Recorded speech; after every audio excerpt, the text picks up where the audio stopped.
오늘 본문 창세기 13장 10절에서 12절 제가 다시 한번 읽겠습니다. 이에 롯이 눈을 들어 요단들을 바라본즉 소알까지 온 땅에 물이 넉넉하니 여호와께서 소돔과 고모라를 멸하시기 전이었던 고로 여호와의 동산 같고 애굽 땅과 같았더라. 그러므로 롯이 요단 온 들을 택하고 동으로 옮기니 그들이 서로 떠난지라. 아브라함은 가나안 땅에 거하였고 롯은 평지 성읍들에 머무르며 그 장막을 옮겨 소돔까지 이르렀더라. 아멘. 여러분 잘 아시는 내용일 거예요. 워낙 많이 들었던 내용이고요. 아브라함이 이제 하나님께서 그 본토 친척집을 떠나서 오라 할 때 혼자 온 것이 아니라 조카 롯을 데리고 왔잖아요. 그래서 이 상황을 이해하기 위해서는 그 앞에 12장으로 한번 가겠습니다. 12장 1절에 보면 너는 본토 아비 집을 떠나라 라고 얘기하잖아요. 하란 땅, 거기 뭐에서 갈대아 우르에서 출발해서 하란에 머물러 있으니까 거기서 떠나라는 게 11장 마지막 절이고요. 그래서 떠나라고 12장 1절에 말씀하십니다. 그래서 조카 롯을 데리고 이렇게 떠나죠. 떠나게 되는데 하나님이 떠날 때 아브라함에게 뭐라고 약속하시는가 하면 12장 2절에 너로 큰 민족을 이루게 해주겠다고.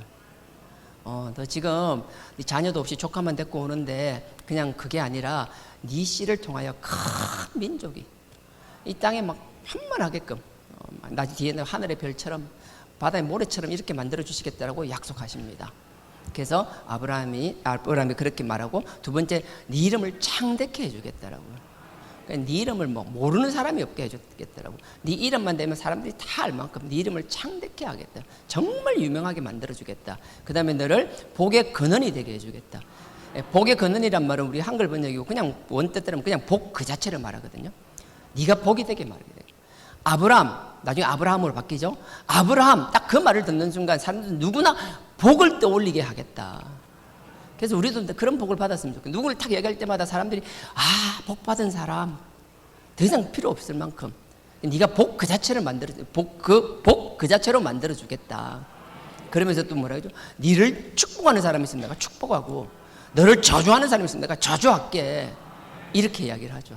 그래서 아브라함이 그 말을 듣고 이제 떠납니다. 하란 땅을 떠나서 쭉 하란은 저 위쪽에 있으니까 그 티그리스 유프라데스 강인 쪽이잖아요. 거기서 쭉 이렇게 내려오죠. 남쪽으로 쭉 내려와요.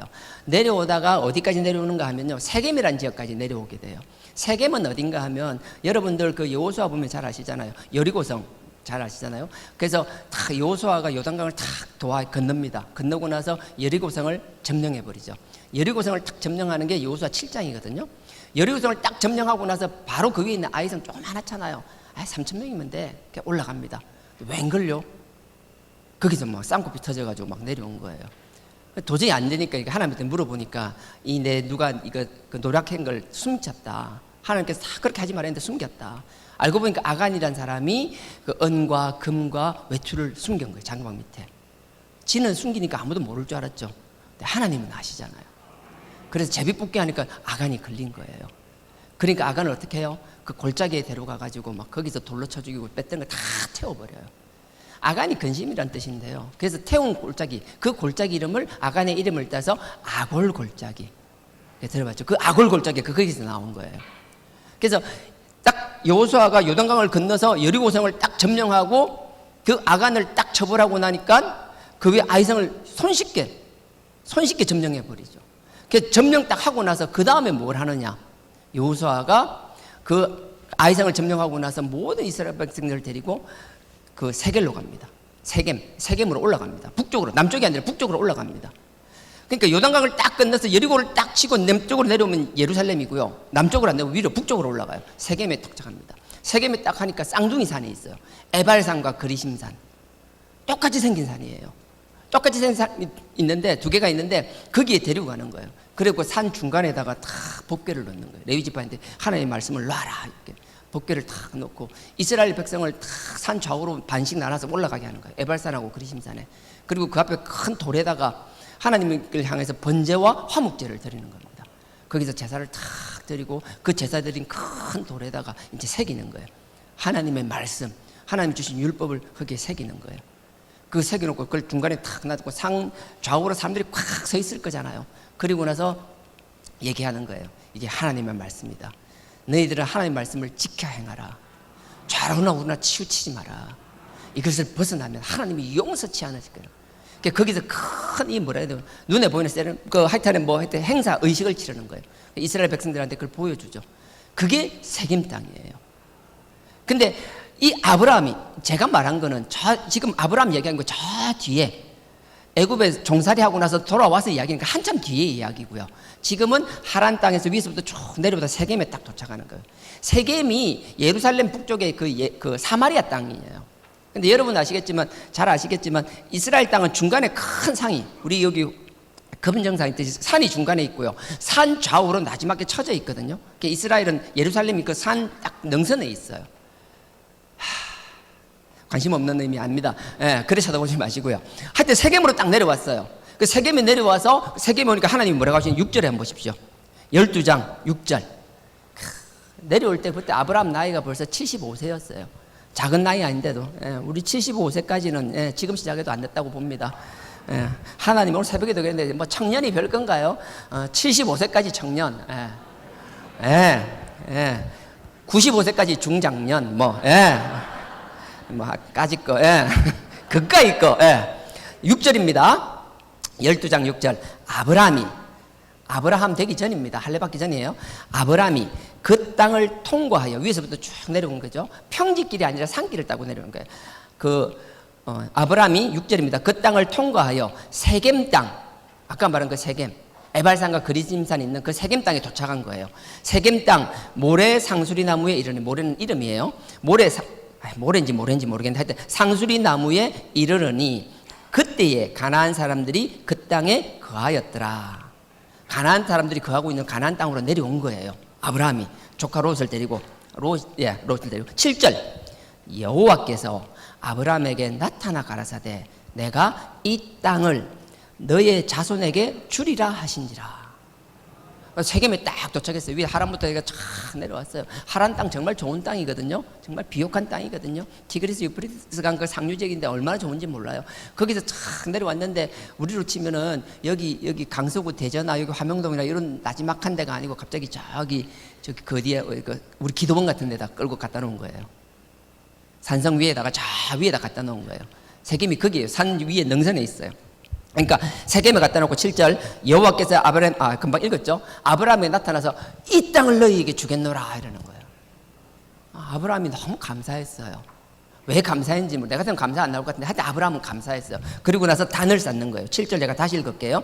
여호와께서 아브라함에게 나타나 가라사대 내가 이 땅 세겜 땅을 너희의 자손에게 주리라 하신지라. 그가 자기에게 나타나신 여호와를 위하여 아브라함이 그곳에 단을 쌓고 제사를 드린, 하나님 앞에 찬양하고 예배를 드린 거예요. 얼마나 좋아요. 그럼 상식적으로 그 눌러 앉아야 되잖아요. 하나님 나타나고 세겜 땅에 닦고 여기 줄게 그랬잖아요. 근데 우리 믿음의 조상인 우리 아브라함께서는 역시 믿음의 조상답게 이 땅을 줄게 하니까 아멘 하고 거기서 탁 단을 쌓고 예배를 드렸어요. 그리고 나서 바로 8절 보십시오. 거기서 베델 동편 산으로 옮겨 아멘 하고 예배 드리고 딴 데 가는 거예요. 역시 우리 믿음의 선진답잖아요. 그죠? 딱 우리 모습이죠. 죽게 한데 내 생각에 막 머리 굴려보고 아닌 것 같은데 아멘하고 예배드리고 할렐루야 하고 딴 데 가잖아요. 우리 딱 8절 거기서 베델 동편 산으로 옮겨 장막을 치니, 이 베델은 뭔가 하면요 세겜에서 쭉 내려오면 바로 예루살렘 위쪽에 있어요. 베델, 그러니까 여리고성을 치고 아이성 그 근방이거든요. 그 베델까지 내려오는 거예요. 거기서 베델 동편 산으로 옮겨 8절입니다. 장막을 치니 서는, 그러니까 서쪽은 베델이요 동쪽은 아이성이라. 그가 그곳에서 여호와를 위하여 단을 쌓고 여호와의 이름을 부르더니, 베델까지 내려온 거예요. 옆에 아이성도 있고 베델도 있고 좋아 보여요. 그러니까 그게 또 감사 예배를 드리는 거예요. 제단을 쌓고 예배 드리는 거예요. 그럼 위에서 내려왔으면 그 정도면 서면 되는데 역시 믿음의 조상답습니다. 보십시오. 9절요. 그럼 베델이 있는 게 아니고 9절에요. 점점 남방으로 옮겨갔더라. 왜냐하면 여러분 그 입체지도라는 게 있거든요. 가서 보면 입체지도를 보시면 금방 이해가 되는데, 제가 우리 사역자들하고 우리 직원들한테 하나씩 다 선물로 드렸거든요. 활용하고 있는지 모르겠는데 하여튼 거기 보면 세겜도 산 꼭대기에 있고요. 쭉 베델도 산 꼭대기에 있어요. 그러니까 뭔가 주신다니까 아멘 하고 예배 드리고 하면서 또 가는 거예요.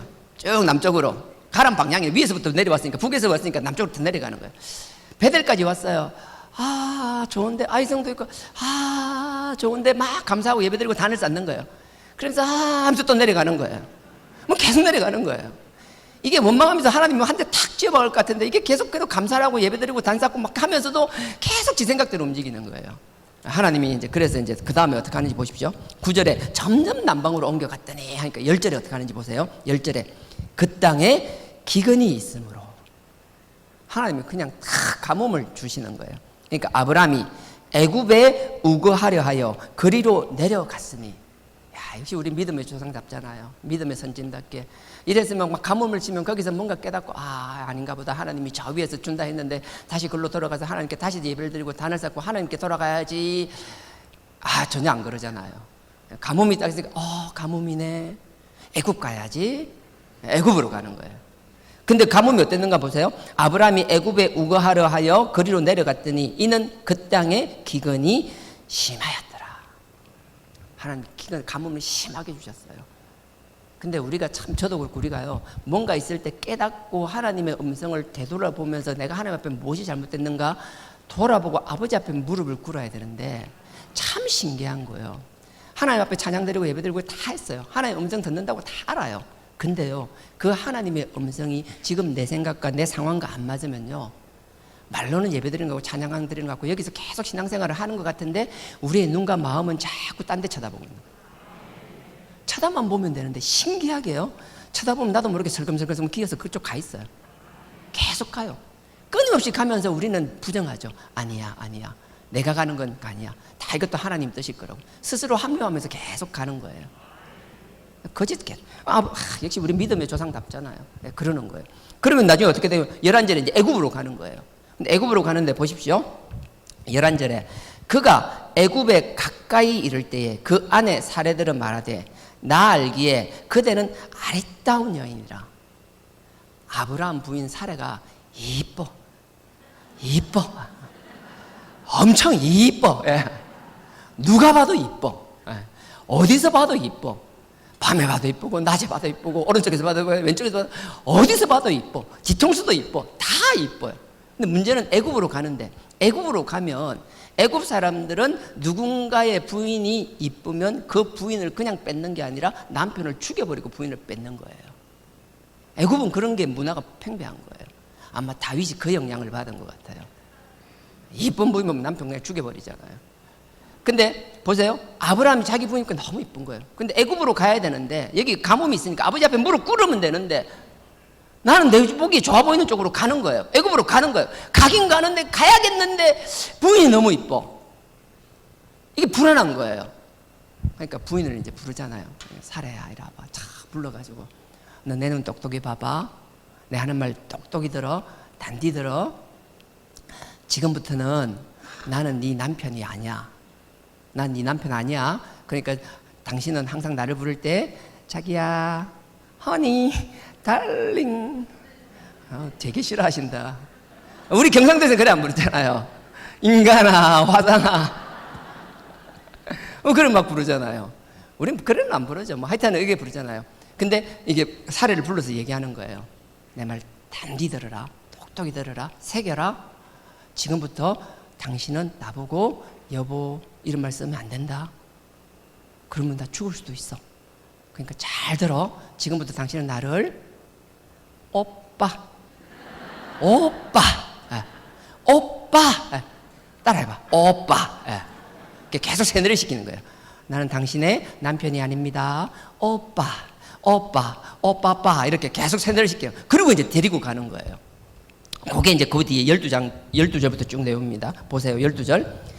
애굽 사람이 그대를 볼 때에 이르기를 이는 그의 아내라 하고 나는 죽이고 그대는 살리리니. 13절에 원컨대 그대는 나의 누이라 하고 그리하면 내가 그대로 인하여 안전하고 내 목숨이 그대로 인하여 보존하겠노라. 당신 너무 이뻐가지고 자꾸 내보고 여보 이렇게 하면 나 죽을 수 있어. 그러니까 지금부터는 오빠라고 해. 그렇게 얘기하는 거예요. 근데 아까 얘기했잖아요. 이쁘다고. 이쁜 사람은 누가 봐도 이뻐. 어디 가서 봐도 이뻐요. 14절에 보십시오. 아브라함이 애굽에 이르렀을 때 애굽 사람들이 그 여인의 사례를 말하겠죠. 아브라함의 부인 그 여인의 심히 아리따움을 보았고, 애굽 사람이 봐도 이쁜 사람은 이뻐요. 그 보세요. 그냥 사람들만 이쁜 게 아니라 15절 보십시오. 바로의 대신들도 그를 보고 바로 앞에 칭찬함으로 그 여인을 바로의 궁으로 취하여 드린지라. 바로의 신하들이 봐도 이뻐요. 그래서 바로 왕에게 갖다 바치는 거예요. 그러니까 당연히 이때는 부인이 아니고 여동생이라고 얘기했겠죠. 그러는 거예요. 그러니까 우리 또 이게 그 바로 왕이 보고 얼마나 감사한지, 또 은혜 충만 받아가지고 너무 감사하니까 또 아브라함 부르잖아요. 불러가 그냥 하는 게 아니고 16절입니다. 이에 바로가 그를 인하여 아브라함을 후대함으로, 정말 넉넉히 대접하는 거예요. 후대함으로 아브라함이 양과 소와 노비와 암순 나귀와 약대를 얻었더라. 부인한테 오빠 몇 번 연습시키고 가가지고 뭐 약대, 나귀, 양, 소, 거기다 종까지. 역시 우리 믿음의 선조답잖아요. 아브라함 절대 이런 거 거절 안 하잖아요. 절대 거절 안 하거든요. 주면 또 다 받아요. 그래 봤잖아요. 근데 하나님 보시기에 그 모습이 어땠을까요? 딱 지금 여러분 표정 그대로일 거예요. 지금 뭐하지 얘 지금? 가라 해가지고 세겜 땅에서 내가 준다고 얘기했는데 지금 뭐하고 있지 지금? 이게 그냥 딴짓 하면 되는데 가면서도 예배는 또 꼬박꼬박 잘 드리네. 단사고 예배 드리고 막 찬양하고 막 눈물 흘리고 막 이런 거 엄청 잘하네. 근데 하는 짓은 부인 보고 오빠라 해서갖고 그것 때문에 받으면 그걸 어떻게 받아요 더럽게. 근데 주면 감사합니다 다 받고 하나님이 개입하시는 거예요. 바로에게 나타나서 거기에 벌을, 여기 정확한 표 보면 17절에 보세요. 여호와께서 아브라함의 아내 사레의 연고로 바로와 그 집에 큰 재앙을 내리십니다. 바로가 그 재앙을 보고 막 벌벌벌 떨면서 그러는 거예요. 네가 어떻게 아브라함, 네가 나한테 이럴 수가 있냐고. 내가 너에게 했는데 어떻게 이럴 수 있냐고 막 책망하면서 그 뒤에 이제 19절에 보면 막 19절 마지막에 보세요. 이제 데리고 가라 이러면서 데리고 가라. 너가 부인 데리고 가라고 얘기하는 거예요. 아브라함 같은 경우에서는 거기서 가나안에서 가뭄이 심히 들어서 애굽에 살려고 내려왔잖아요. 또 이럴 때는 참 아브라함이 담대합니다. 그 가뭄 걸린다 가면 당장 답도 없을 것 같은데 또 가라면 또 받은 거 다 받았다고 또 갑니다. 가뭄 있는 땅으로 가요. 돌아온 게 이제 13장이에요. 13장이 돌아온 거예요. 돌아온 게 13장 돌아왔는데 처음에 세겜에서 단을 쌓았다 그랬죠. 그 다음에 내려가서 베델하고 아이성 있는 데서 또 두 번째 단을 쌓았다고 얘기했죠. 그 두 번째 단을 쌓았던 예루살렘 바로 위쪽에 있는 베델 쪽으로 돌아온 거예요. 애굽으로 갔다 여기까지 돌아온 거예요. 돌아왔는데 4절에 보십시오. 4절에 보면 그가 처음으로 단을 쌓은 곳이라. 성경 공부하다 보면 많이 물어봐요. 그 앞에 12장을 금방 배운 사람들은 아니 첫 번째 단 쌓은 데가 세겜 땅이고 두 번째 쌓은 땅이 베델이라면서요. 그 앞에 12장에서 금방 제가 했잖아요. 근데 세겜이 아니고 첫 번째 단 쌓은 데가 두 번째 단 쌓은 베델로 돌아왔다고 돼 있는데 13절에요. 13장 3절에 그가 남방으로부터 발행하여 베델에 이르며 베델과 아이 사이에 전에 장막을 쳤던 곳에 이르니 4절 그가 처음으로 단을 쌓은 곳이라. 근데 왜 두 번째 단 쌓은 건데 왜 처음이라고 돼 있어요? 이렇게 물어봐요. 여러분 하나도 안 궁금하시죠? 가끔 궁금해하는 사람이 있어요. 그럼 저는 명확하게 이야기합니다. 몰라요. 왜 두 번째 단을 쌓았는데 첫 번째 단을 쌓았는지, 이 첫 번째라고 했는지 저는 몰라요. 근데 제가 할 수 있는 얘기는 그거예요. 하나님은 조금도 오류가 없는 분이에요. 조금의 실수도 없는 분이에요. 우리가 생각할 때 오류와 실수라고 하는 건 하나님의 뜻인 거예요. 계획이 계신 거예요. 하나님이 성령님을 통해서 어떤 일을 역사하시면은 거기는 조금의 흐트러짐도 틀림도 없어요. 근데 문제는 그것을 수행하는 우리가 문제예요. 우리가 온전하지 못해. 우리가 완벽하지 못해. 우리가 말씀에 순종한다고 하면서 말씀의 뜻에 그대로 100% 순종하는 게 아니라 나도 모르게 아브라함이 설금설금 기어서 딴 데 가듯이 우리가 딴 생각, 우리가 뭐 다른 거 우리 생각하고 뭐 다 집어넣어 놓고는 마치 온전히 하나님의 뜻을 온전히 심부름했냐 착각하는 경우가 너무 많아요. 저는 그렇게 얘기해요. 나는 모른다. 근데 하나님은 오류가 없는 분이다. 하나님은 완벽하신 분이다. 근데 인간은 난 못 믿는다. 하나님이 직접 불떡을 썼는지는 모르겠는데 그건 아닌 것 같고, 누구 사람 시켰는데 그 인간이 온전하지 못했을 수도 있고, 아니면 하나님이 또 다른 뜻이 있을 수도 있고, 실제로 또 앞에 12장에는 없었는데 여기서 먼저 단을 쌓고 또 올라갔다가 단을 쌓고 그랬을 수도 있고, 나는 모른다. 그래서 나는 그래요. 몰라. 이게 하나님 믿는데 무슨 문제가 돼요? 아니요.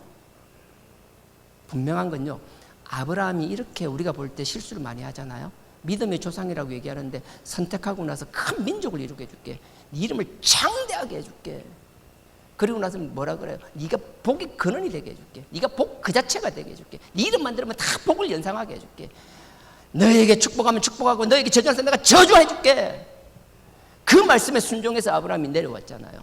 근데 내려와서 하는 짓은요, 말씀이 무서운 게 뭔지 아세요? 성경은요, 그 어떤 사람도 있는 그대로를 기록해요. 하나님 앞에 잘한 거 잘했다고 기록해요. 못한 거 못했다고 해요. 하나님은 우리 약점을 그대로 아시는 분이에요. 하나님은 아브라함의 실수, 우리가 생각해서 속으로 뭐 비웃는 거, 조롱할 것 같은 거, 어떻게 저럴 수 있어, 어떻게 믿음의 조상이야, 하나님이 그걸 모르실까요? 그럼 우리는 그거랑 달라요? 우리 아브라함보다 얼마나 잘났는데요. 우린 더하면 더하지. 기록을 안 해놔서 그렇지. 우리의 삶, 우리의 생각을 성경에 한번 기록했다고 생각해봐요. 이건 완전 시궁창일걸요. 완전 똥통도 그런 똥통이 없을걸요. 근데 우리는 지는 몰라. 마치 우리가 거울을 보고 나면 지 얼굴, 이런 데 하면 똑 돌아서면 지 얼굴 기억을 못하듯이, 남의 거는 그렇게 세세하게 기억하면서 자기는 기억 못해요. 웃긴다니까요. 하나님께서는 그 아브라함의 기록을 다 통해서 뭐예요? 잘못된 걸 기록한 걸 부끄러워한 게 아니라 그 잘못됐을 때 어떻게 극복하고 일어서느냐, 거기에 관심이 있어요. 그래서 하나님은 우리의 과거를 보시는 게 아니라 그래도 지금 이 자리에 있게 해주신 그 하나님을 찬양하며, 과거에 우리 잘못에 주눅들고 그 잘못에 매몰되어 있는 것이 아니라 지금 이렇게 기회를 주셨사오니 이 기회를 놓치지 않겠다라고 다시 한번 아버지 앞에 우리의 결심을 세우며 우리의 결기를 세우며 그 그리스도의 보혈로 아버지 앞에 살기 위하여 발버둥 치는 삶을 살겠다는 그 서약, 아니 그 맹세, 아니 그걸로 끝나는 게, 그렇게 살기 위한 우리 삶의 발버둥이 있어야 될 줄 믿습니다. 그러면 아버지께서 그걸 기뻐하신다라고요. 온전한 인간 그 누구도 없습니다. 자꾸 사람 온전하게 만들려고 하는 사람 정말 좀 모르겠어요. 누구도 온전할 수 없습니다. 그 실수를 어떻게 극복하느냐, 그 가운데서 어떻게 일어서느냐, 그게 누군가에게 본이 될 줄 믿습니다. 난 여러분 쓰러진 게 아니라, 누굴 손가락질하는 것이 아니라, 누가 쓰러진 사람이 있으면 기도해 주세요. 기다려 주시고 손 내밀어 주세요. 그 사람의 그 일어섬이 정말 비겁한 게 뭔지 아세요? 정말 하나님 위해서 막 손을 들고 뭐라도 할 것 같은 사람 어느 순간 갑자기 안 보여. 물어보면 죄 지어가지고 지 혼자 그래가 떠난 거예요. 그것만큼 비겁한 거 없어요. 여기 앉아있는 사람 뭐 잘나서요? 죄가 없어서 똑같아요. 드러나고 안 드러나고 뭐 경우치 좀 다 그거 죄예요. 여러분들이 가서 교회를 오지 못할 만큼 그 부끄러움을 느낀다라면 그게 하나님이 주신 깨달음이라고요. 이 잘못된 걸 깨달았다라면 그게 정말 부끄럽고 하나님 앞에 염치가 없어서 감히 얼굴을 나타내지 못하고 여기 오지조차 못할 것 같으라면 그 깨달음을 가지고 도망가지 마시고 비겁하게 다시 그리스도의 보혈을 의지하고 십자가 앞으로 나올 수 있길 주님의 이름으로 부탁드립니다. 그리고 그 사람들이 그 뻔뻔한 철면피 같은 얼굴을 가지고 뻔뻔스럽게 그 죄를 가지고 다시 기어 나오더라도 그 사람에게 손가락질하고 그 사람을 비난하는 것이 아니라 그들을 위하여 눈물로 기도해 줄 수 있는 그런 신앙 공동체가 되길 주님의 이름으로 부탁드립니다. 저는 그랬으면 좋겠어요. 뭐 아무것도 아닌 것이 뭐라도 됐냐 착각하고. 저는 아니에요.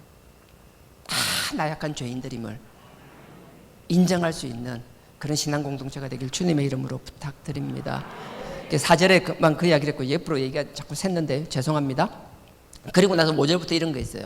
아브라함이 원래 나름대로 재산이 좀 많았어요. 근데 아브라함만 많은 게 아니고요, 데리고 온 롯도 자기 나름대로 자기 재산이 있었어요. 자기 종들도 있고 자기 뭐 그 식솔들도 있고 많이 있었어요. 양떼도 소떼도 다 있었어요. 근데 애굽에 갔다 오면서 더 늘어나 버렸어요. 더 늘어났는데 가뭄이었다 그랬잖아요. 오니까 이게 너무 척박한 땅인 거예요. 부족해서 부족한 게 아니라 그 땅에 비해서 가진 게 너무 많은 거예요. 하나님이 너무 많이 주시면은 주신 게 축복으로 끝나면 좋은데 하나님이 많이 주신 것 때문에 혈육끼리 싸움이 나는 경우가 허다하잖아요. 우리 윗대들을 보세요. 우리 주변을 보세요. 아니 나를 보세요. 주변에 그런 게 널려 있잖아요. 그 일이 그대로 일어납니다. 5절에요. 아브람 일행 롯도 양과 소와 장막이 있으므로, 아브람이 있는 게 아니고 자기 조카도 다 있는 거예요. 6절에 보세요. 그 땅이 그들의 동거함을 용납치 못하였으니, 너무 많으니까 수용이 안 되는 거예요. 그러면 거기서 하나 되는 게 아니라 거기서부터 싸우잖아요. 여러분 차라리 손해봤으면 좋겠어요. 싸워서 혈육하고 싸워서 이기려고 그렇게 아동바동 안 했으면 좋겠어요. 그렇다고 멍청하게 바보처럼 당하기만 하라 소리 절대 아닙니다. 그건 하나님이 여러분 각자에게 지혜를 주실 줄 믿습니다. 제가 상황을 모르니까 일일이 뭐 얘기할 수 없는 거고, 그냥 제 마음이 그렇다라는 거예요. 7절입니다. 그러므로 아브라함의 가축의 목자와 롯의 가축의 목자가 서로 다투고, 거기 가나안 사람도 있는 거예요. 가나안 사람도 있고, 가나안 7족 할 때 가나안 부족이 있거든요. 그 다음에 브리스족도 가나안 7족 중에 하나예요. 가나안 족족과 브리스 사람도 그 땅에 있는데, 그 같이 혈육끼리도 막 싸우고 있는 거예요. 그러니까 8절에 이제 아브라함이 결단을 하죠. 8절에 어떻게 결단하는지 보십시오. 아브라함이 롯에게 이르되 우리는 한 골육이라. 우리 다 한 핏줄 아니까, 한 가족이잖아. 그러고 나서 9절에 뭐라 그래요? 네가 우하면 내가 좌할게, 네가 좌하면 내가 우할게. 그냥 가자라는 거예요. 각자 헤어지자라는 거예요. 싸우지 말고. 여러분 하나님의 뜻이라면요, 한 곳에 있으면서 하나님 핑계대면서 지지고 볶고 싸우느니 각자 사역을 위해서 갈라지는 것도 하나님 앞에서는 영광일 때가 있어요.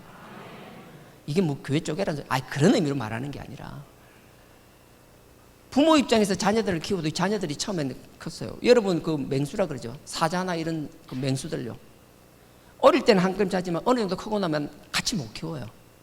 크고 나면 그 본성이 있고 그 그릇이 있거든요. 자기가 다스릴 그게 있거든요. 그럼 어떻게 돼요? 그냥 자연의 이치대로 같이 놔줘요. 같이 영역에서 살게끔. 인간은 조금 다르죠. 욕심이 있어서 꼭 가까이 두려고 하고 묶어 두려고 하죠. 좋으면 좋은데 문제는요, 좋은 결과보다 나쁜 결과가 훨씬 많죠. 인간이나 짐승이나 큰 차이가 없거든요. 여기는 아브라함은 그걸 알았나 봐요. 아무리 니하고 형제 우애있고 니도 가진 게 많고 나도 가진 게 많으니 여기서는 도저히 함께 화목하게 지낼 수 없다라고 판단을 했어요. 근데 여기서 놀랍잖아요. 그러면 내가 어른이니까 내가 먼저 가도 되잖아요. 근데 그렇게 하지 않았어요. 아까 얘기했죠. 세겜 땅도 산, 우리 그 기도원 올라가 보면 기도원 가면 저기 화명동하고 강서 대저 보이죠.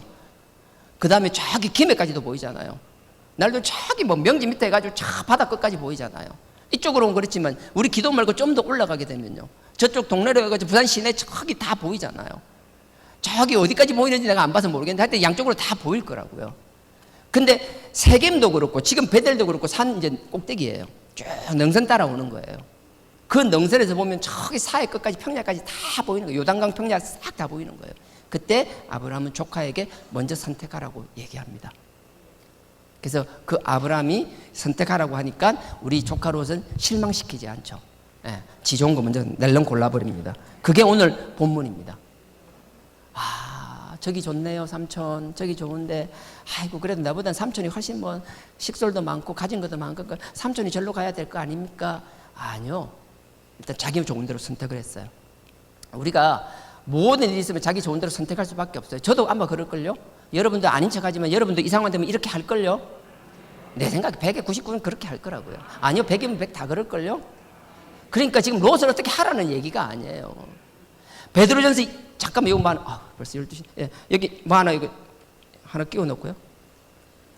베드로전서 2장, 베드로후서 2장입니다. 맞는지 모르겠습니다. 아니면 다시 올 겁니다. 예. 베드로후서 2장 7절 정도요. 예. 맞네요. 베드로후서 2장 7절입니다.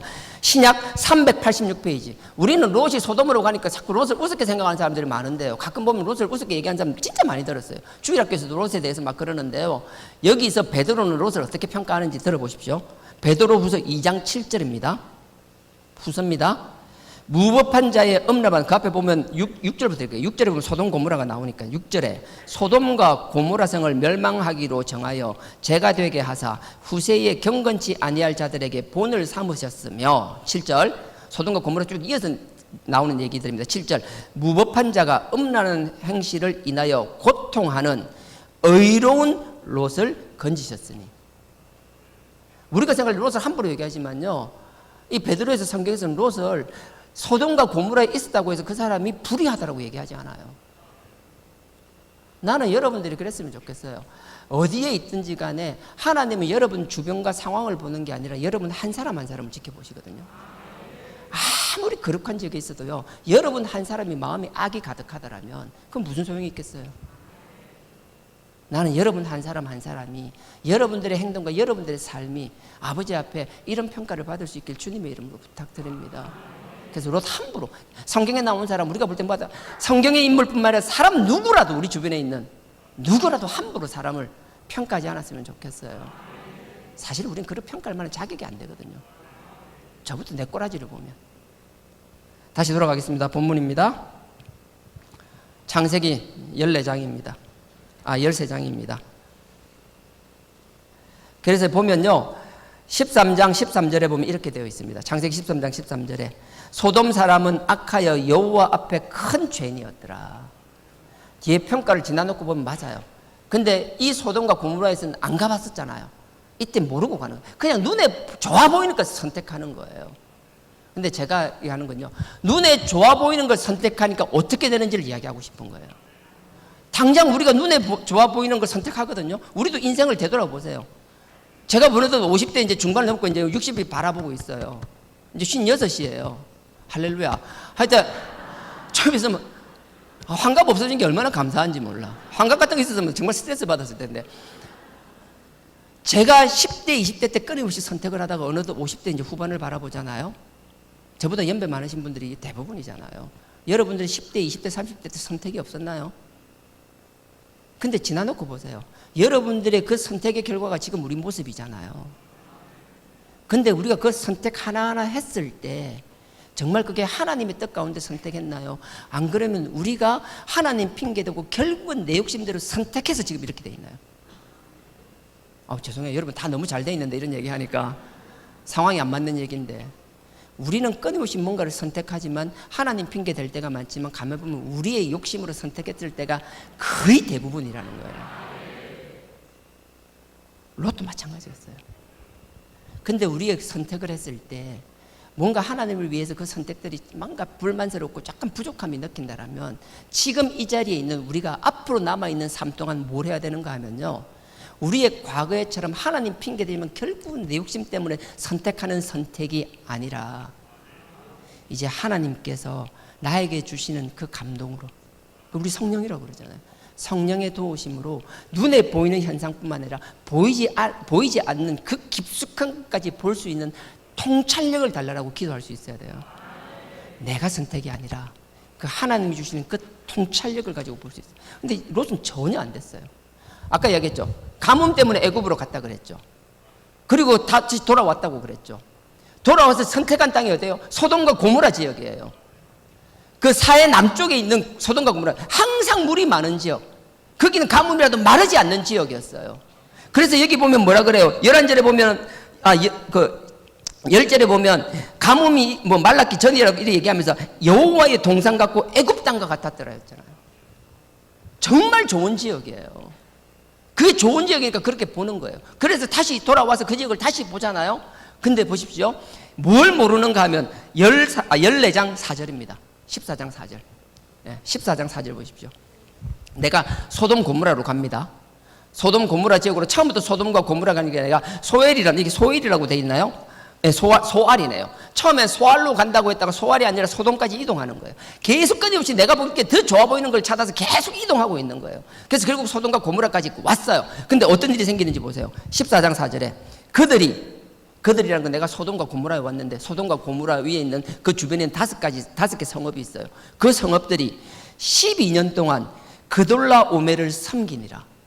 그돌라오멜이 뭔가 하면 사람 이름, 왕의 이름이에요. 그돌라오멜은 엘람이란데요. 여기 보면 14장 1절에 보면 제가 잠깐만 읽을게요. 14장 1절에요.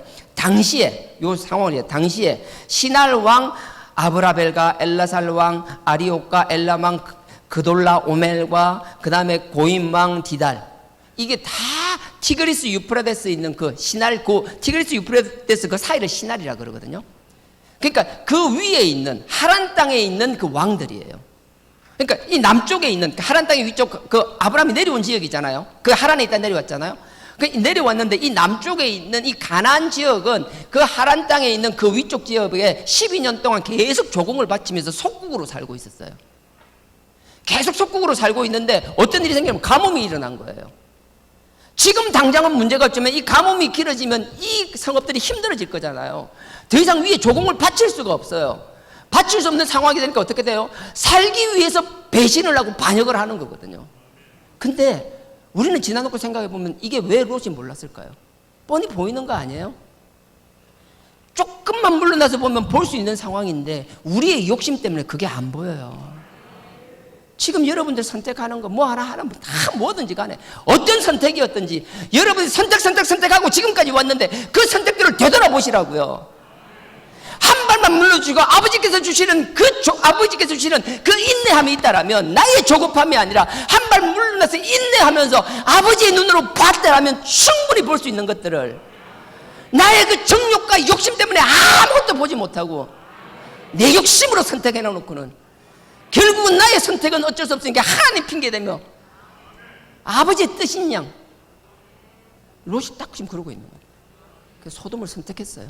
소돔이 어떻게 돼요? 딱 하고 나니까 바로 그냥 위에 섬기던 위에 이제 그 메소포타미아에 있는 엘람 왕을 그냥 배신하는 거예요. 그게 14장 4절이라는 거예요. 14장 4절 보세요. 그들이 12년, 1, 2년 아니에요. 내가 소돔에 갔는데 12년이면 이 나라가 지금 어디 속국인지 알아요, 몰라요? 알 수 있잖아요. 내가 살려고 갔는데 여기가 어디 속국인지도 모르고 거기 살 수 있겠어요? 당연히 알죠. 그들이 12년 동안 그돌라오메를 섬기다가 제13년에 가뭄이 심해지니까 배반한지라. 그러니까 제14년에 그돌라오멜과 그와 동맹한 왕들이 나와서 그 혼자 오는 게 아니고 그 옆에 네 나라, 그 세 나라, 자기하고 보면 네 나라가 동맹을 맺어서 내려오는 거예요. 내려오는데요. 5절로부터 쭉 내려오는데 이거 다 읽을 수가 없어요. 그냥 제가 그냥 쭉쭉쭉 그 지역 그 족속이라 해야 되나? 족속 이름만 읽을게 보세요. 5절에 보면 다시 읽습니다. 제14년에 그돌라오멜과 그와 동맹한 왕들이 나와서 르바 족속, 그 하다 보면 나올 거예요. 르바 족속 치는 거예요. 르바 족속을, 그 다음에 수스 족속을 치는 거예요. 그 다음에 6절에 가서 호리 족속을 치는 거예요. 그 다음에 7절에 가서는 그 아말렉 족속을 치는 거예요. 7절 후반절에 아모리 족속을 치는 거예요. 그리고 8절에 보면 이제 소돔과 고모라까지 오는 거예요. 소돔 왕, 8절에 소돔 왕과 고모라 왕과 아드마 왕과 스보임 왕과 소알 왕과 이 5 왕들을 남방에 5 동맹 맺고 있는 왕을 시딤 골짜기에서 다 박살내버리는 거예요. 근데 이 북방에 있는 왕이 어떻게 내려오는가 하면 여러분들 그 여자분들 뭐 남자분들은 대충 지도 개념이 있잖아요. 서울에서 대구를 이제 치러 간다고 생각해 보세요. 대구 분들 죄송해요. 뭐 감정에서 그런 게 아니고 그냥 이해하기 위해서 서울이 대구가 조공을 바치는데 대구가 이 자식들이요 조공을 안 바쳐. 안 되겠는 거예요.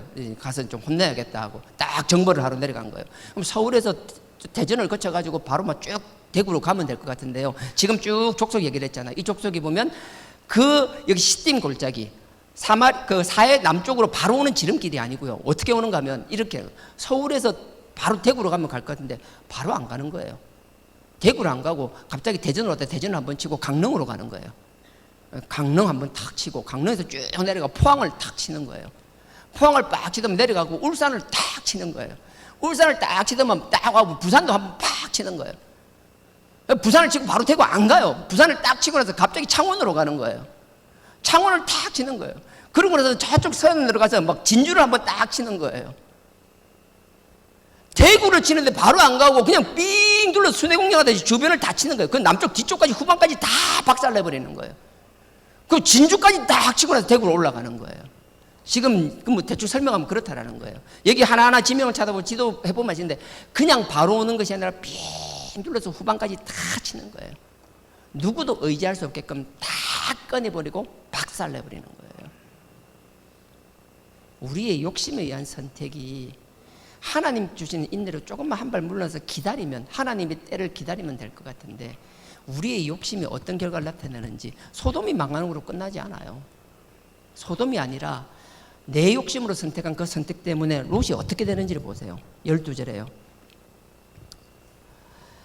12절입니다. 14장 12절입니다.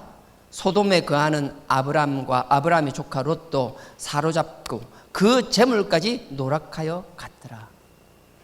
결국은 롯도 자기 재물하고 자기 소유를 다 뺏겨서 그냥 포로로 끌려간다고 한다고. 나는 여러분들이 하나님이 주시는 그 통찰력을 가졌으면 좋겠어요. 하나님 주신 통찰력을 방해하는 가장 큰 거 여러분 욕심, 여러분들의 조급함. 진짜예요. 예외 없어요. 보세요. 아버지께서 주실 기회가 있는데도 놓치는 사람들 보세요. 거의 19은요 욕심이 가득하면서 없는 척 하는 거고요, 굉장히 조급해요. 하나님의 때를 기다리지 못해요. 결국은 이렇게 되는 거예요. 나는 여러분들이 아버지께 주는, 난 안 되잖아요. 그래서 끊임없이 아버지한테 믿고 그 성령의 도우심으로 끊임없이 좀 물러나면 조급하지 않고, 하나님이 내 때가 있다, 하나님이 나에게 주시는 때가 있다, 그런 마음으로 넉넉히 기다릴 수 있는 나와 여러분 되길 주님의 이름으로 축원드립니다. 이렇게 끌려가는 거예요. 끌려가니까 그 중에 한 명이 탁 탈출해가지고요, 13절에 보세요. 도망한 자가 와서 히브리 사람 아브라함에게 고하니 때에 아브라함이 아모리 족속 마므레의 상수리 숲을 근처에 가였더라. 여기 어딘가 하면 아까 그 헤어지잖아요. 베델에서 헤어지고 나서 롯은 저 요단 평지를 지고 나서 저기 사해 남쪽에 소돔과 고모라 쪽으로 내려오고요, 아브라함은 여기서 확실히 달라요. 내려가는데 그 산 위에서 안 내려와요. 안 내려오고 여기 마무리 숲이라는 데 있잖아요. 이게 다 헤브론 산지 쪽이에요. 계속 그 산 능성에 그대로 거하고 있는 거예요. 아브라함이라고 자기 그런 판단 못 하겠어요? 조카는 저 밑으로 가서 평야로 갔는 거예요. 가나안 땅으로 갔는 거예요. 아브라함 거기서 보면 오른쪽 요단강 말고 왼쪽에 보면요 샤론 평야가 바로 옆에 쫙 있어요. 막 80km나 되는 뭐 샤론 평야, 다윗이 목장으로 쓰던데 샤론 평야가 있나요? 하나님께서 주시진 않았지만 그 평화란 광활한 그 블레셋 평야, 얼마나 비옥진 땅인지 몰라요. 그냥 내려가면 돼요. 근데 아브라함은 그 지난한 과정을 통해서, 실수를 통해서 뭘 배워요? 기다림을 배우잖아요. 주시겠다는 게 거기면 척박해 보이고 산이가 불편할지라도 거기서 기다릴 줄 알잖아요. 나는 여러분들의 지금 상황, 아버지께 응답하시 너무 힘들고 주변에 막 더 좋은 것만 보이고 따라가고 싶고, 나는 그런 조급함이 사라지길 주님의 이름으로 축원드립니다. 정말요. 여러분 개개인의 사정을 내가 어떻게 알겠어요? 하지만 아브라함은 조카와 달리 계속 거기 머물러 있었다라는 거. 그래서 조카가 탁 잡혀가니까 조카 중에 뭐 누군지 모르겠어요. 종인지 가족인지 모르겠는데 아브라함한테 쫓아오잖아요. 그러니까 아브라함이 그 이야기를 듣고 그 예루살렘 밑쪽에 있던 헤브론에서 저 북쪽 단까지, 이스라엘 북쪽 끝이라고 그럽니다. 단까지 쫓아갑니다. 자기가 집에서 낳고 길렀던 318명을 데리고 쫓아갑니다. 근데요, 아브라함은요, 그 산 속에 있었지만 그냥 있는 것이 아니라 뭘 했는가 하면 혼자 318명을 데리고 간 것이 아니라 13절 보십시오. 도망한 자가 와서 히브리 사람 아브라함에게 고하니 때에 아브라함이 아모리 족속 마므레의 상수리 숲을, 아까 이야기했죠. 상수리 숲을, 헤브론 쪽입니다. 상수리 숲에 거하였더라. 그 앞에 그 18절에 보면 자세히 설명 나와 있어요. 13장 18절에요. 숲에 거하였더라. 마므레는 에스골의 형제요, 아넬의 형제라. 그들은 아브라함과 동맹한 자더라. 나는 여러분들이 척박한 땅이라고 그냥 계속 하나님만 바라보고 그 신앙 지켜야 되죠. 그럼에도 불구하고 그 주에서 여러분들 주변에 있는 사람과의 대인관계를 잘 맺기를 주님의 이름으로 당부드립니다. 아브라함은요, 조카 잡으는데 자기 혼자 안 갔어요. 이게 싸우러 가는 거잖아요. 북방에서는 강력한 군대잖아요. 죽을지 살지 모르고 자기 조카를 구하기 위해서 가야 되잖아요. 근데 옆에 동맹을 맺었던 이 세 지파가요, 자기 목숨 걸고 같이 함께 해줘요. 나는 여러분들이 환경에서 환경 탓하지 말고요, 여러분 척박한 환경에 있을지라도 여러분들을 믿고 신뢰하면 뭔가 여러분들이 결정할 때 내가 니라면 믿을 수 있어, 그 정도 신뢰를 가질 수 있는 삶을 살았으면 좋겠어요. 신앙인의 삶을 떠나서 세상적 기준에서도 여러분들이 그 정도의 삶을 살 수 있으면 좋겠어요. 주변 사람들이 여러분들이 평가할 때 정말 상종 못할 사람, 정말 지밖에 모르는 인간, 어쩔 수 없이 상대하지만 두 번 다시 상종하기 싫은 사람, 왜 그렇게 살아요? 믿지 않는 사람이라도 그렇게 살아서는 안 되는 거라고요. 하물며 하나님의 약속을 믿고 그 척박한 땅에 남아있었다라면 더더욱 주변 사람들한테 신뢰를 받을 수 있어야죠. 아브라함 신뢰를 받았어요. 그러니까 조카를 구하러 간다라는데 이들이 같이 동행하고 단까지 올라가요. 그냥 단으로 끝난 것이 아니라 단까지 쫓아가서 군대를 나누는 거예요. 나누고 나서 다메섹까지, 시리아까지, 그 다메섹까지 쫓아가서 거기서 진을 나누고 공격하고 쳐서 자기 조카와 모든 것을 다 빼앗아가지고 돌아온다라고요. 우리 세상 그냥 만만하게 안 살았으면 좋겠어요. 뭐 하나님 보고 신앙하고 기도만 하면 다 끝나. 좀 그렇게 안 살았으면 좋겠어요. 하나님이 주신 여러분들의 삶의 자리가 있는데 그 자리에서 우리가 해야 할 일을 당연히 해야 되는 거 아니에요? 아브라함은 이런 자격이 있었던 것 같아요. 하여튼 그렇게 해서 다 조카도 구하고 다 뭐 재산 다 구해왔어요. 나머지 막 소돔과 고모라 5개 있는 거 다 빼앗아서 돌아왔어요. 그러다가 오늘 이게 나오는 거예요. 17절 보십시오. 빼앗아서 돌아오는데 갑자기 누가 마중 나오는 거예요.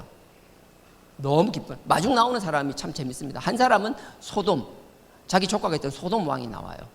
그리고 또 한 사람이 나타나는데 그 한 사람이 오늘 새벽 예배 때 언급했던 그분이 나타납니다. 17절입니다. 아브라함이 그돌라오멜과 그와 함께한 왕들을 파하고 돌아올 때에 소돔 왕이 샤웨 골짜기 곧 왕국, 왕의 골짜기라 해서 저 예루살렘 위쪽에 있는 골짜기예요. 그까지 올라와서 기다리는 거예요. 샤웨 골짜기 곧 왕국에 나와 그를 영접하였고, 소돔이니까 감사하니까 그럴 수 있겠죠. 자기 빼앗긴 거 다 빼앗아 오니까. 근데 이제 18절 보십시오. 살렘 왕, 살렘은 예루살렘이라고 그랬습니다. 예루살렘 왕 누구죠? 멜기세덱. 오늘 새벽에 나타났던 그분. 예, 그분이 지금도 살렘 왕 멜기세덱이 떡과 포도주를 가지고 나왔으니 그는 지극히 높으신 하나님의 제사장이었더라. 하나님의 제사장인 멜기세덱이 떡과 포도주를 가지고 다 아브라함에게 나타난 거예요. 근데 그분이 뭐라는 거 한번 보세요. 19절.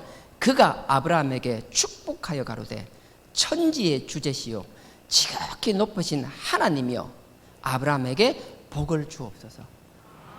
아브라함에게 막 복 달라고 축복해 주는 거예요. 요즘 우리 좀 안수기도 하는 거예요. 근데 이제 더 놀라운 거, 오늘 정말 마지막 마무리하는 핵심은 이겁니다. 20절. 너희 대적을, 멜기세덱이 아브라함에게 하는 말이에요. 아브라함이 와서 막 데리고 가가지고 막 318명 데리고 가가지고 막 자기 조카뿐만 아니라 조카의 재산뿐만 아니라 남방 그 소돔과 고모라 뭐 5 있는 성읍에 있는 모든 재산을 다 빼뜨려서 돌아오잖아요. 얼마나 기세등등했겠어요. 막 얼마나 어깨 막 뽕이 막 완전 막 아마 목이 안 보세요. 에이러가 오고 있었을 거라고요. 근데 멜기세덱이 탁 와서 떡과 포도주를 주고 하나님 축복하옵소서 탁 하고 나서 그 기세등등하고 막 목이 고다 있는 아브라함에게 뭐라 하는지 보세요. 20절요. 너희 대적을, 아브라함아, 네가 가서 친 너의 대적을 너의 손에 붙이신 지극히 높으신 하나님을 찬송할지로다. 지가 가가지고 동맹매적 같이 가가지고 일을 하고 막 와가지고 뭐 와 하고 보고 있는데 갑자기 탁 멜기세덱 하나님의 제사장이 나타나서 이 예수님의 예표라 그랬죠. 그리스도의 예표라 그랬죠. 뭐라 그래요? 너 네가 한 거 아니야. 착각하지 마. 네가 한 거 아니야. 우리가 그리스도의 피로 그 그리스도로 4단계 간 우리는요. 우리가 뭔가 열심히 노력한 것 같아서 성취물이 있나요? 남들보다 뭐 많은 것을 가지고 뭔가 뛰어난 업적이 있나요? 처음에는 아버지 감사합니다. 너무 감사합니다. 겸손하고 아버지 감사합니다. 이게 한 번, 두 번 쌓이다 보면 어느덧 아유, 내가 좀 실력이 있는가 보네. 내가 좀 돈 버는 재능이 있는가 보네. 내가 남들보다 좀 똑똑한가 보네.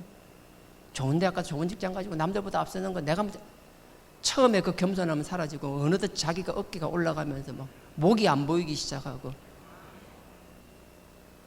우리가 그리스도의 피로 4단계 하는 사람이라면 4단계가 그리스도를 믿는 사람이라면 그 그리스도는 멜기세덱의 표상이라고 그랬고 멜기세덱이 아브라함에게 뭐라 그래요? 너 네가 한 거 아니야. 그 말씀에 아브라함은 그냥 꼬꾸라집니다. 내가 했는데요. 천만에 그냥 꼬꾸라집니다. 그리고 하나님 앞에 멜기세덱의 11조를 바칩니다. 우리가 11조 드리는 거 그냥 해야 된다니까 안 하면 안 된다니까 아니요. 우리가 살아갈 때 그래도 얼마라도 내 손에 쥐어지는 게 있다면 이건 내가 한 것이 아니라 아버지께서 주셨습니다. 그게 마음속에서 고백될 수 있고 그게 우리 입술로 신앙 고백처럼 나올 수 있는 자가 드리는 게 11조예요. 마지못해 하는 11조? 아버지 뭐 관심 있을 것 같아요? 억지로 하는 그 11조 말고 뭐 그거 없으면 하나님 못 사실 것 같아요? 아니에요. 하나님은 멜기세덱을 통해서 아브라함을 그래요. 너 네가 한 거 아니야. 지금도 우리가 4단계 교회를 제대로 하고 있다면 끊임없이 그 그리스도의 음성이 들릴 거예요. 뭔가 교만해지고 내가 한 걸 내세우려고 할 때마다 그럴 거예요. 그거 네가 한 거 아니야. 그거 네 거 아니야. 아버지 앞에서 헌금하라고 여러분 협박하는 거 아닙니다. 잘 들으세요. 아버지 앞에 교만해지는 게 얼마나 무서운 건지. 한 번, 두 번 작은 성공들이 쌓이고 할 때마다 입술로는 아버지를 찬양하는 것 같고 겸손한 척하지만 이 쫙 깊은 곳에서 우리가 얼마나 교만하고 거만해져 있는지 아버지 앞에 온전히 숙여줄 수 있는 그 역사. 그래서 오늘 제가 말하고 싶은 건 그래요. 롯처럼 눈에 보이는 것 때문에, 좋아 보이는 것 때문에 조급하게 판단하지 말자. 조금 한 발만 물어서서 아버지께 주시는 그 통찰력으로 기다리자. 내면을 볼 때 넓게 보자. 아버지께서 이 머리를 어깨 위에 올려주신 거 그냥 폼으로 주신 거 아니다. 세상에 믿지 않는 자들도 그걸 분석해낼 수 있는데 왜 우리가 못해? 할 수 있는데 우리 욕심 때문에, 조급함 때문에 못하는 것이다.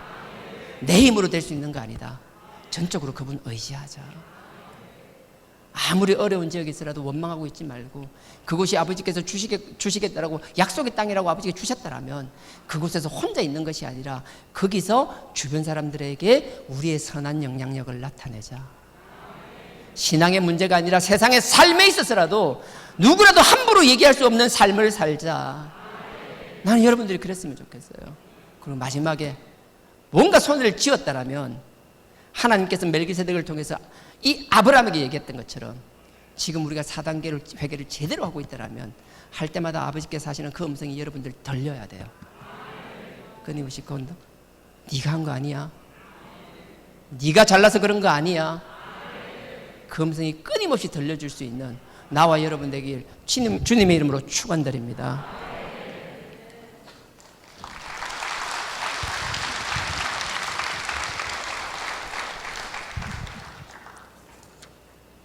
이 세상을 살아가는 동안에 나의 힘을 의지할 수 없으니 기도하고 낙심하지 말 것은 주께서 참 소망이 되심이라. 주의 길을 걸어가는 동안에 세상에 의지할 것 없으니 감사하고 낙심하지 말 것은 주께서 참 기쁨이 되심이라. 네.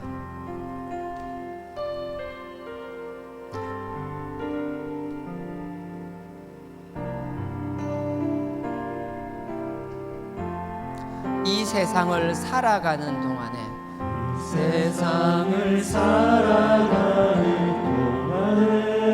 나의 힘을 의지할 수 없으니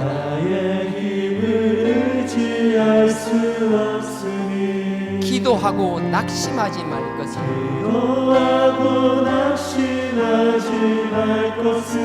주께서 참 소망이 되심이라. 주의 길을 걸어가는 동안에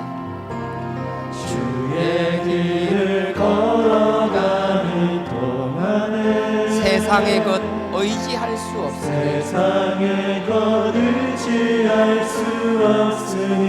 감사하고 낙심하지 말 것은 주께서 참 기쁨이 되심이라. 하나님의 꿈이 나의 비전이 되고 예수님의 성품이 나의 인격이 되고 성령님의 권능이 나의 능력이 되길 원하고 바라고 기도. 1절만 다시 한번 하겠습니다. 이 세상을 살아가는 동안에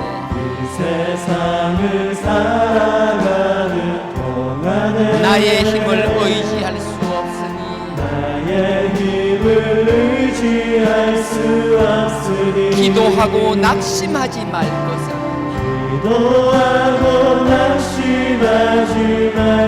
주께서 참 소망이 되시고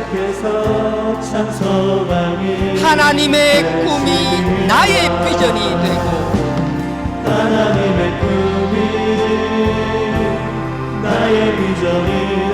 예수님의 성품이 성품이 나의 인격이 되고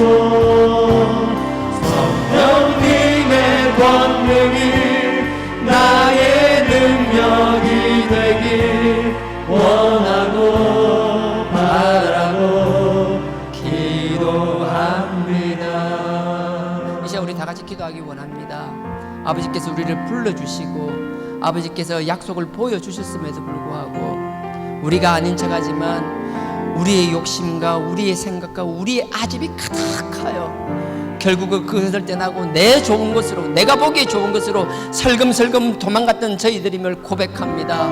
아버지 하나님, 조급한 마음 아버지께서 가져가 주시고 아버지께서 성령의 도우심으로 인내할 수 있는 인내를 허락하여 달라라고, 눈에 보이는 것만 보는 것이 아니라, 좋아 보이는 것만 보는 것이 아니라 그 안에 있는 깊은 것까지 볼 수 있는 통찰력을 허락하여 달라라고, 무엇을 지었을 때 내가 했다라는 착각 속에 빠지지 않게 하여 달라라고, 아버지께서 끊임없이 그건 네가 한 것이 아니라고 말씀하실 때 아멘 맞습니다 라고 아버지 앞에 무릎 꿇을 수 있는 삶 살게 하여 달라라고, 이 시간 다 같이 주여 삼창하고 기도드리시겠습니다. 주여 주여 주여. 아버지 하나님, 아버지 하나님, 아버지 어느덧 내가 잘난다고 착각했나이다. 아버지는 내가 남자보다 능력이 있어서 이렇게 가지고 누리는 거라고 착각했나이다. 아버지여, 내가 아버지를 잘못했나이다. 아버지여, 그러는 것도 네가 한 것이 아니라 내가 허락하여 기회 가진 것임을 아버지여 깨닫는 저희들 되게 하여 주옵소서. 아버지여, 아버지여, 여기서 누굴 통하여 어렵게 말씀하셨던 지금도 끊임없이 우리에게 말씀하시는 그 말씀에 아버지여, 그 말씀 앞에 굴복할 수 있는 저희들 되게 하여 주시옵소서. 아버지, 우리 조그마한 성공들이 쌓이고 아버지 우리 조그마한 일들의 성과물들이 쌓여 나갈 때마다 아버지 처음에 우리 겸손은 사라지면 아버지 우리 깊숙이 있는데 아버지 이 자만과 교만과 교만함으로 아버지 앞을 내세가는 자들이 없게 하여 주시옵소서. 아버지 주어진 환경이 척박하다고 주어진 환경을 아버지 마음에 탔다고 있는 것이 아니라 그 가운데서도 아버지 어린애는 저희들 되게 하여 주시옵소서.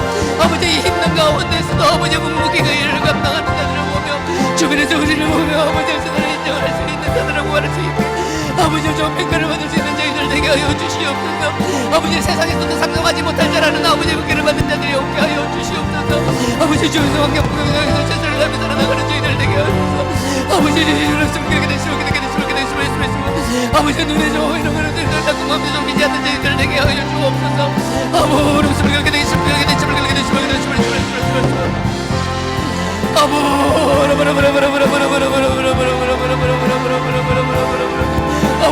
숨을 그렇게 되시고 그렇게 되시고 그렇게 되시고 그렇게 되시고 그렇게 되시고 아버지 지는 우리 성도를 축복하시고 그렇게 되시고 그렇게 되시고 그렇게 되시고 그렇게 되시고 그렇게 되시고 아버지 숨을 그렇게 되시고 그렇게 되시고 그렇게 되시고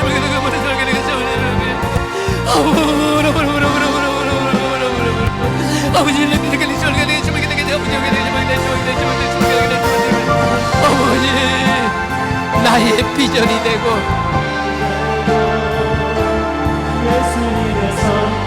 나의 인격이 되고 성령님의 권능이 나의 능력이 되길 원하고 바라고 기도합니다. 아버지 하나님, 눈에 보이는 좋은 것만 쫓는 우리의 욕심을 아버지 성령의 능력으로 거두어 주시옵소서. 아버지께서 주시는 그 지혜로 세상을 바라보는 통찰력을 허락하여 주시옵소서. 넓은 것을 볼 수 있는 넓은 시야를 허락하여 주시옵소서. 어디에 있든지 그 자리에서도 감사하며 아버지의 자녀다운 삶을 살 수 있게 하여 주시옵소서. 혹이라도 내가 가진 것으로 아버지 앞에 교만치 않게 하여 주시옵소서. 예수님 이름으로 기도드렸사옵나이다. 아멘. 하늘에 계신 우리 아버지여,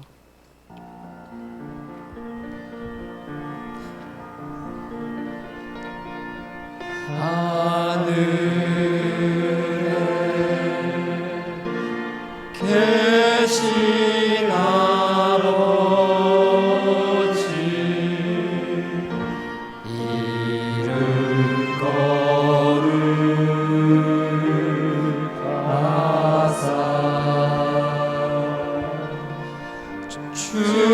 주님 나라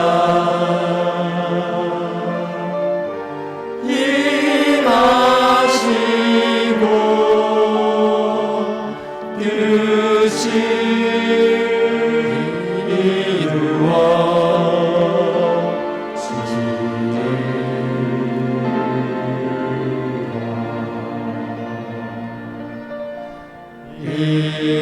일어날 양식 주시고 우리들의 큰 죄 다 용서하시고 또 시험에 들게 하시고 악에서 구원하소서. 대개 주의 나라 주의 권세 주의 영광 영원히